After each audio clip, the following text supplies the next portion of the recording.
Hello student, welcome AIS academy. आज हम बात करेंगे बेसिक कंसेप्ट ऑफ सर्कल से रिलेटेड।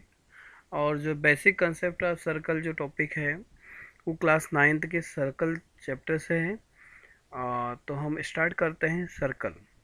तो सबसे पहले हम जानेंगे इसके बेसिक कंसेप्ट, और इसके बाद नेक्स्ट वीडियो में हम देखेंगे इससे रिलेटेड क्वेश्चंस। तो हम स्टार्ट करते हैं सर्कल। तो सबसे पहले हम आते हैं इसकी डेफिनेशंस के ऊपर। तो डेफिनेशन में सर्कल की जो डेफिनेशन होती है वो क्या होती है इसके बारे में देखते हैं। A circle is a collection of all those points in a plane that are at a given constant distance from a given fix points in a plane.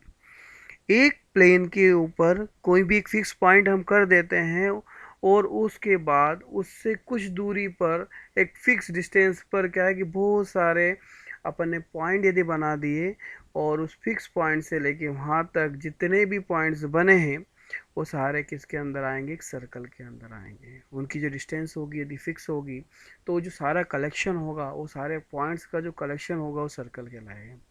So a circle is a collection of all those points in a plane that set a given constant distance from the given fixed points in the plane.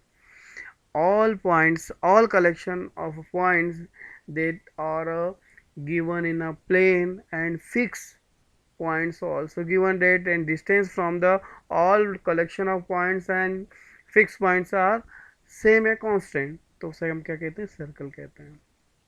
इसका एक example हम देखें, cycle का पहिया हम देखें तो उसके अंदर जो लगने वाली जो स्टिक्स होती है, ताड़ियाँ होती है, वो क्या होती है, एक फिक्स पॉइंट के साथ इक्वल डिस्टेंस के साथ एक दूसरे से बनी होती है, तो एक सर्कल कहलाता है।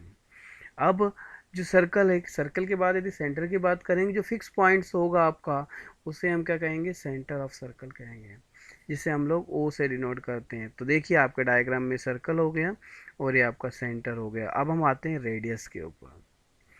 तो the constant distance from its centre is called radius. और जो कांस्टेंट डिस्टेंस होगी फिक्स पॉइंट से, और उसका जो पॉइंट्स जो आपके बहुत सारे थे, कलेक्शन ऑफ पॉइंट्स, उनकी जो कांस्टेंट डिस्टेंस होगी वही क्या कहलाएगी, आपकी रेडियस कहलाती है। इसको ओ ए से डिनोट करते हैं। अब हम आते हैं कॉर्ड के ऊपर। A line segment joining two points on a circle is called a chord. In this figure A B chord है of a circle and chord passing through the centre of its longest chord. यदि वो centre से जाती है तो वो circle की जो है लॉन्गेस्ट कॉर्ड होगी। अब हम आते हैं diameter. A cord passing through the centre of a circle is called a diameter of circle. यदि कोई कोड उसके सेंटर से होके जाती है तो उसको हम डायमीटर ऑफ सर्कल बोलते हैं। A circle has a infinity number of diameter. एक जो सर्कल होगा उसकी इन्फिनिटी जो है डायमीटर हो सकती है। अब जो जो उसकी सी डी है, यहाँ पर C D is a diameter of a circle is shown in this figure, C O D. If D is the diameter of the circle तो डी इज इक्वल टू होगा 2r के बराबर। क्यों होगा, क्योंकि जो सी ओ सेंटर है और ओ से सी तक की डिस्टेंस भी r होगी और ओ से डी तक की डिस्टेंस भी r होगी, तो r और r मिलके 2r हो गया आपका। जहाँ r जो होगा वो रेडियस का होगी, और लॉन्गेस्ट कॉर्ड जो होगी वो कहलाती है डायमीटर कहलाती है। अब हम आते हैं इस फिगर के अंदर। जो दिख रहा है हमको कि यहाँ पर जो ए बी एक डायमीटर है, और arcs and arcs are semicircle. जो आर्क्स है वो क्या है, एक सेमी सर्कल है। कौन सा आर्क, ए से लेके बी तक की जो डिस्टेंस होगी सेमी सर्कल होगी, किसकी, ए बी की, जहाँ पर सेंटर ओ है। अब नेक्स्ट हम आते हैं जिसके अंदर हम बात करेंगे सेंट्रल एंगल। सेंट्रल एंगल मतलब जो सेंटर पे बनने वाला एंगल होगा। The angle subtended by the arc O is called a centre circle angle, central angle कहलाएगा। द वर्टेक्स, जहाँ पर वर्टेक्स आपकी दे रखी है, vertex of a centre angle is always O. जो वर्टाइसेस हैं उसकी वो दोनों कहाँ पर है, ओ के ऊपर मिलती है, तो आपका सेंटर ऑफ सर्कल कहलाता है। अब सेंटर ऑफ सर्कल के बाद आते हैं हम, यदि इसकी जो ये एंगल जो 60 डिग्री कैसे मेजर करते हैं, तो मेजर डिग्री मेजरिंग की बात करें आर्क के ऊपर, तो degree measure in arc is P Q, P से लेके क्यू तक का जो होगा वो माइनर आर्क होगा, and the measuring the centre सबसेंट ऑफ द आर्क। अब देखिए इस फिगर के अंदर हमको दिख रहा है कि P से लेके Q जो है मेजरिंग जो है आर्क की, वहाँ पर बनने वाला एंगल कितने डिग्री, 60 डिग्री का है। तो मेजर PQ कितना हो गया आपका 60 डिग्री, और जो ये 60 होगा ये आपका माइनर आर्क होगा। यदि हमको मेजर आर्क निकालना है पी से लेके क्यू तक का, तो ये हम जानते हैं कि पूरे सर्कल का जो कितने डिग्री का होता है 360 का, तो हमको 360 में से ये minor arc M P Q को क्या करना पड़ेगा, माइनस करना पड़ेगा। यदि हम इसको माइनस करते हैं तो देखिए क्या आ जाएगा, जो मेजर आर्क होगा वो 360 में से 60 गया तो 300 जो डिग्री जो है आपका मेजर आर्क होगा। अब अब यह मेजर आर्क की वैल्यू हो गई 300। The degree measuring the circumference circle is always 360, जो मैंने बताया आपको। अब हम आते हैं नेक्स्ट, और जो नेक्स्ट क्वेश्चन है आपका आर्क से रिलेटेड। आर्क क्या है? A continuous piece of the circle is called a arc. यदि एक सर्कल के हम छोटे छोटे टुकड़े करते हैं तो क्या कहलाते हैं, आर्क कहलाते हैं। जैसे सर्कल के ऊपर हमने A B C D F points यहाँ पे बना रखे हैं, और तो ये सारे क्या कहलाएंगे, आर्क कहलाएंगे। The circle is divided into the different pieces A, B, B, C, C, D, D, E, E, F। ये सारे आर्क ही हैं किसके, सर्कल के। अब सर्कमफेरेंस ऑफ सर्कल की बात करें तो the perimeter of a circle is called a circumference. जो पेरीमीटर होगा किसका, सर्कल का, उसको सर्कमफेरेंस कहते हैं। और सर्कमफेरेंस ऑफ सर्कल यदि उसकी रेडियस आर हुई तो उसका पेरीमीटर ये जो होगा वो 2πr होगा, और वही उसका सर्कमफेरेंस कहलाएगा। सेगमेंट की बात करें तो सेगमेंट जो है यहाँ पर देखिए ए और बी जो है कॉर्ड ऑफ सर्कल है, and A B is divide in the region enclose of the circle, उसको डिवाइड कर रही है दो पार्ट में। अब ये दो पार्ट आपके जो होंगे ये जो ये सेगमेंट कहलाते हैं। अब ये सेगमेंट जो होंगे वो दो तरह के होते हैं, एक तो माइनर सेगमेंट, एक होता है मेजर सेगमेंट। जो छोटा वाला ए से बी तक का जो ये वाला पोर्शन होगा माइनर सेगमेंट कहलाएगा, और माइनर आर्क से बना हुआ जो सेगमेंट होगा वो माइनर सेगमेंट, और मेजर सेगमेंट से बनने वाला जो आर्क होगा वो क्या कहलाएगा, मेजर सेगमेंट कहलाएगा। जैसे दे रखा है major arc is called a major segment, and segment of the circle is region between the arc and chord of circle. तो मेजर सेगमेंट आपको समझ में आ गया और माइनर सेगमेंट आपको समझ में आ गया। अब हम आते हैं नेक्स्ट, जिसके अंदर हम बताएंगे इंटीरियर और एक्सटीरियर ऑफ अ सर्कल। तो इंटीरियर सर्कल या एक्सटीरियर सर्कल के बारे में बात करें तो ये तीन पार्ट में डिवाइड होता है। सर्कल को हम लोग क्या करते हैं, तीन पार्ट में डिवाइड करते हैं। पहला जो पार्ट होता है इसका inside of circle, which is called a interior of circle. जैसे देखिए ये सर्कल के अंदर वाला पार्ट हो गया। सेकंड होता है सर्कल खुद, जो ये काले वाले उससे बना हुआ है। और लास्ट होता है exterior of a circle, outside of the circle वाला जो पोर्शन होगा वो क्या कहलाएगा, एक्सटीरियर ऑफ सर्कल कहलाएगा। Circle and it's interior make up the circular region.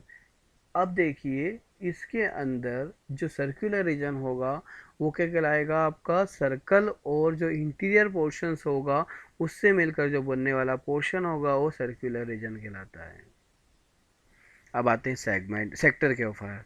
तो अब जो सर्कल का सेक्टर होगा, sector of region circular disc के बीच से लाई बिटवीन द किसके बीच में, आर्क और टू रेडियस के बीच में, जो सेंटर आर्क के दोनों के बीच में join extremity of arc and the centre, इसको ओ ए बी जो है आपका एरिया ऑफ सेक्टर कहलाएगा, किसका, सर्कल से रिलेटेड। और क्वाड्रेंट होता है 1/4 part of a circle disc, circular disc is called a quadrant. Next आते हैं हम लोग position of a points. Point inside of the circle, यदि सर्कल पर जो पॉइंट है वो कहाँ, सर्कल के अंदर है, तो हमेशा ध्यान रखिएगा कि ये ओ पी पॉइंट है तो ओ पी की जो डिस्टेंस होगी उसकी रेडियस से हमेशा कम होगी, तो हम बोलेंगे point inside of the circle. यदि आपका पॉइंट जो है inside of the circle is called a interior points. अब नेक्स्ट देखिए इसका example, centre of circle. Centre of circle, centre कहाँ रहता है, सर्कल के अंदर, तो इनसाइड वाली फॉर्म हो गया। अब हम आते हैं points of outside of circle. Outside of circle देखिए क्यू जो है यहाँ से आउटसाइड है, तो हमेशा ध्यान रखिएगा आउटसाइड जो पॉइंट होगा ओ क्यू जो होगा हमेशा उसकी रेडियस से ज़्यादा होगा। तो आउटसाइड हो गई। आउटसाइड ऑफ पॉइंट्स इस circle is also called exterior points. Points on a circle, यदि सर्कल के ऊपर पॉइंट होगा, points on a circle the S, such the O S of radius, उसकी रेडियस के बराबर ही वो चीज़ होगी तो उसे हम क्या बोलेंगे, पॉइंट्स ऑन सर्कल हो जाएगा। और लास्ट जो होता है इसके अंदर होता है circular disc. It is defined as a set of interior points and position points on the circle in a set noted written by the center. और रेडियस के साथ इसको लिखते हैं अपन लोग। और हमेशा ध्यान रखिएगा कि ओ एक्स हमेशा बड़ा या बराबर हो, छोटा या बराबर होगा किससे, पी से। अब हम आते हैं कॉन्सेंट्रिक सर्कल। कॉन्सेंट्रिक से मतलब समझ में आ रहा है कि यदि कॉन्सेंट्रिक मतलब जिनके सेंटर एक जैसे हो। अब इसके अंदर हम देखें तो सर्कल हैविंग देना same center and different radius are set to the concentric. अब देखिए बहुत सारे सर्कल बना दिए लेकिन सबका सेंटर क्या हो गया, एक ही है, लेकिन उनकी रेडियस सबकी डिफरेंट डिफरेंट है, तो सब लोग क्या बोलेंगे, कॉन्सेंट्रिक सर्कल बोलते हैं। Congruent of circle and arc. Congruent का मतलब क्या हुआ, दोनों सर्कल एक जैसे होना। कॉन्ग्रेंट की भी गड़बड़ होती है, इसके अंदर क्या होती है, कॉन्ग्रेंट ऑफ सर्कल के अंदर दो circle are set to the congruent if and only if one of them can be the superposition on the other, so it's covered exactly. It means that two circles are congruent if and only if, यदि दोनों की radius क्या होगी, same होगी, तभी हम बोल सकते हैं कि वो दोनों क्या हैं, कॉन्ग्रेंट है। मतलब आर इसका और इसका एस दोनों क्या होना चाहिए, बराबर होना चाहिए। Congruent arc, two arc are circles are congruent if either of them can be superposed on the other, so it's covered it exactly. It only possible if degree measuring of the two arc are same। दो arc जो है congruent होगी यदि उनके द्वारा बनने वाले angles जो होंगे सेम होंगे। अब हम आते हैं इंटरसेक्शन ऑफ सर्कल। सर्कल कब इंटरसेक्ट करेगा, जब उनके बीच की डिस्टेंस देखिए, दोनों centre C1 C2 R1 R2 से क्या होंगे, बड़े होंगे, तो कभी भी एक दूसरे को इंटरसेक्ट नहीं करेगी।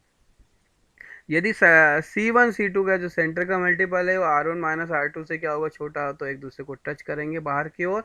यदि दोनों रेडियस का डिफरेंस और उनका मल्टीप्लिकेशन दोनों रेडियस के प्लस के क्या होगा, बड़ा होगा, उस कंडीशन पे दोनों क्या होंगे, इंटरसेक्ट करेंगे और सर्कल टच करेंगे अंदर की ओर। दोनों तीनों कंडीशंस आपके पास सामने दे रखी है, प्लीज़ एक बार देखिएगा। यहाँ पर अच्छी चीज़ है, आपके सिलेबस से रिलेटेड नहीं है तो इतना ज़्यादा इसका यूज़ नहीं है, पर फिर भी हम लोग आपको बता रहे हैं, प्लीज़ इसको जरूर एक बार देखिएगा। Show we say that the two circles can be intersect most two points and these are called a common points of both. अब आता है कॉमन कोड। A line joining a common point of two intersection called a common. दोनों का जो common code क्या हो गया, यहाँ पर ए बी होगी, दोनों को जहाँ पर ज्वाइन कर रही है एक दूसरे को वो आपकी क्या होगी, कॉमन। ए बी यहाँ पर कॉमन कोड है। तो आपने क्या पढ़ा, सर्कल का जो बेसिक कंसेप्ट पढ़ा। प्लीज़ लाइक करिए, शेयर करिए और सब्सक्राइब करिए ताकि नेक्स्ट अपडेट आपको मिलते रहें। Thank you.